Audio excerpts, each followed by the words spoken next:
Hi friends, welcome to Mek'skitchen. இன்றைக்கி குயிக்காக செய்கிற ஒரு ரெசிபி ரவா ஊத்தப்பம் எப்படி செய்கிறதுன்னு பார்க்கலாம். என்னுடைய சேனலை சப்ஸ்கிரைப் பண்ணலைன்னா மறக்காமல் சப்ஸ்கிரைப் பண்ணி வச்சுக்கோங்க. கூடவே அந்த பெல் ஐக்கான் கிளிக் பண்ணிக்கோங்க. அப்போ தான் நான் போடுற வீடியோ நோட்டிஃபிகேஷன் உங்களுக்கு வரும்.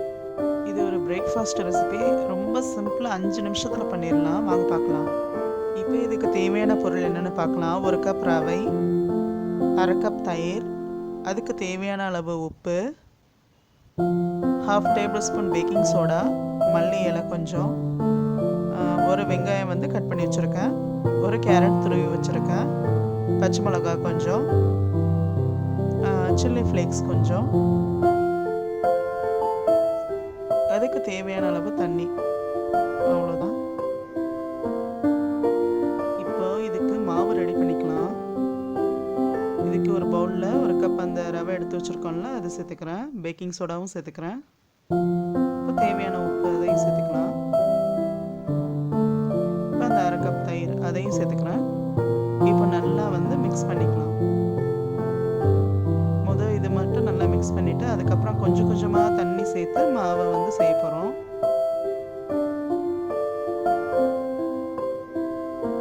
மொத்தமாக தண்ணி செய்யக்கூடாது, கொஞ்சம் கொஞ்சமாக தண்ணி சேர்த்து தான் மிக்ஸ் பண்ணணும்.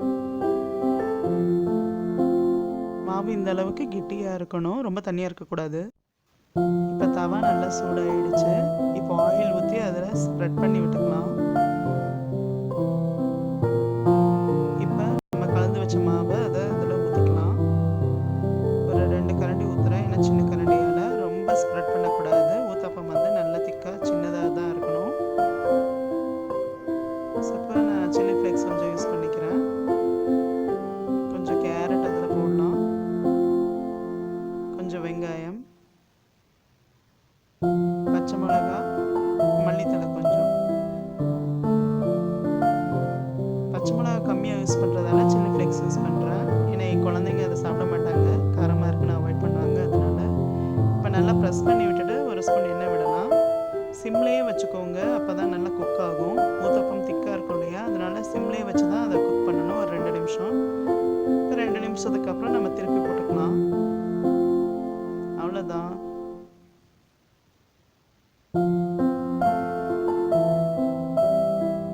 இப்போ இந்த சைடும் ரெடி ஆயிடுச்சு.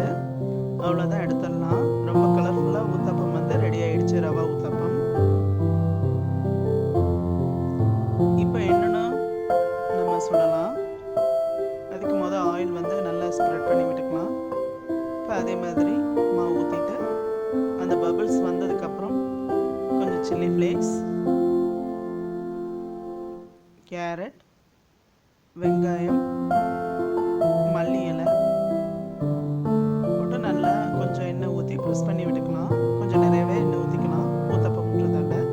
இதில் வந்து நீங்கள் தக்காளி கூட ஆட் பண்ணலாம், நான் ஆட் பண்ணல. காரமும் உப்பும் உங்களுக்கு ஏற்ற மாதிரி நீங்கள் ஆட் பண்ணிக்கோங்க. அவ்வளோதான். தயிரும் பேக்கிங் சோடாவும் சேர்த்ததால ரொம்ப சாஃப்டாக இருக்கும். இப்போ ஒரு சைடு வந்ததுக்கப்புறம் திருப்பி போட்டுக்கலாம். அந்த சைடும் குக் ஆகிடுச்சு, திருப்பி போட்டுக்கலாம். அவ்வளோதான். ரொம்ப ஈஸியாகவே 5 நிமிஷத்துலேயே இதை செஞ்சாச்சு. தோசை மாவு இல்லாத நேரத்தில் ரவையை வச்சு இந்த ஊத்தப்பம் ஈஸியாக செஞ்சிடலாம். இதுக்கு தேங்காய் சட்னி, கார சட்னி தொட்டு சாப்பிட்டா நல்லா டேஸ்ட்டாக இருக்கும். இந்த rava uttapam morning breakfast, night dinner சட்டுன்னு செஞ்சு சாப்பிட்டுக்கலாம். இந்த ரெசிபி ஒரு தடவை செஞ்சு பார்த்து எனக்கு உங்கள் ஃபீட்பேக் கமெண்ட் பண்ணுங்கள். லைக், ஷேர் பண்ண மறந்துடாதீங்க. தேங்க்ஸ் ஃபார் வாட்சிங்.